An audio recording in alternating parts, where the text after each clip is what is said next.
I think the research evidence is very clear that people can gain strength and hypertrophy in their 50s, 60s, 70s.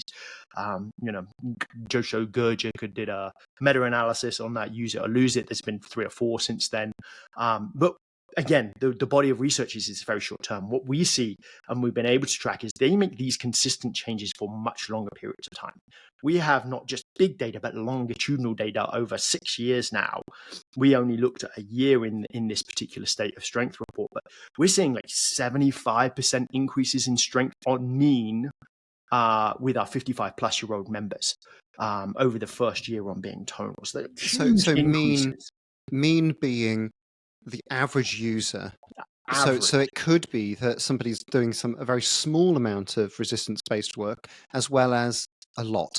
Yes. Yeah. You've got the mean workout date for that is like 2.4 times a week, but you have super users that are on 2-a-days, and you have people that have barely been on the device. The minimum threshold to be included in this was very low. What we wanted to report was the entire data set. Did I say it was 3 minutes or something? Yeah, it was something like that. I can't remember. It was like you had to been on the device at least 3 times and for a total of 3 minutes or more or something. I wanted the entire, this is what it looks like. Wow. And so, so we do find that people that work out more make bigger gains. Not shocking, but do both, whether it's frequency or time of workout. Both of those have levers in terms of there, but just the mean is this huge increase. One of the data points in there, or it's not actually fully in the report, but a subsection of the data that you can't get everything into the data, but is the people that deadlifted once a week made huge 100+% increases in peak power, which I found super interesting. So they make these 75% increases in strength, but they actually make much larger increases in, let's say, deadlift peak power for the people that trained on a once a week basis, at least once a week basis. And in older populations. So activities of daily living, when we get in our 60s, 70s, frailty, sarcopenia, power becomes super important, of getting out of the chair, getting up the stairs, doing those activities. So we see even bigger increases, that probably that neurological component is more trainable or as trainable or more trainable than maybe the strength or hypertrophy. So we saw lots of really tough data on older populations. We saw our females lifting some big weights, like Ghana, the images hopefully of 2-pound dumbbell type things. People are lifting, and our female members particularly, lifting over 3,000 pounds of workout type thing on average means again. And then personally, one of the things areas I like to dive into is what is associated with greater exercise consistency. I've spent my early part of my career about on the optimization side of the spectrum. How do I help the 99.9th percentile become like 0.01% better? And that's a cool problem to solve, and I certainly enjoy doing that. What really motivates me now is not enough people exercise.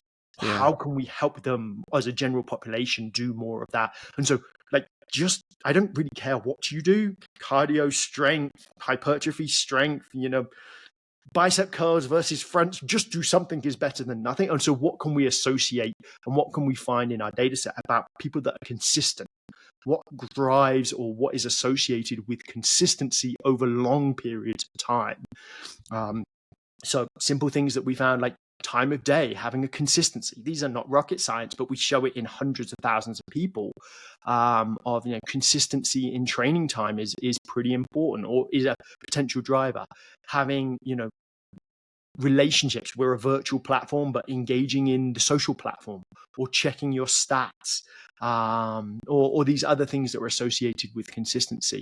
Right. Okay. I think have been really interesting. That's fascinating. So can I just lean into a couple of those then? So sure. Time of day, so consistent. So that suggests that there's a program. It suggests that it's scheduled. The social aspect there, that feels like there's going to be some psychological kind of belonging. Connectedness or relatedness, yeah. Right. Okay. So back to social determination and so on. Social, and the final one was checking stats. So there's a degree of engagement in terms of how am I progressing, and review. That's super fascinating. And are there aspects of tonal or well, maybe just keep it to tonal. Are there aspects of tonal that you're now then developing to encourage those?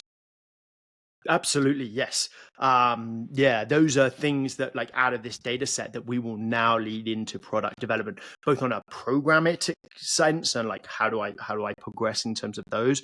But yeah, certainly in terms of feature development, those become items on our roadmap.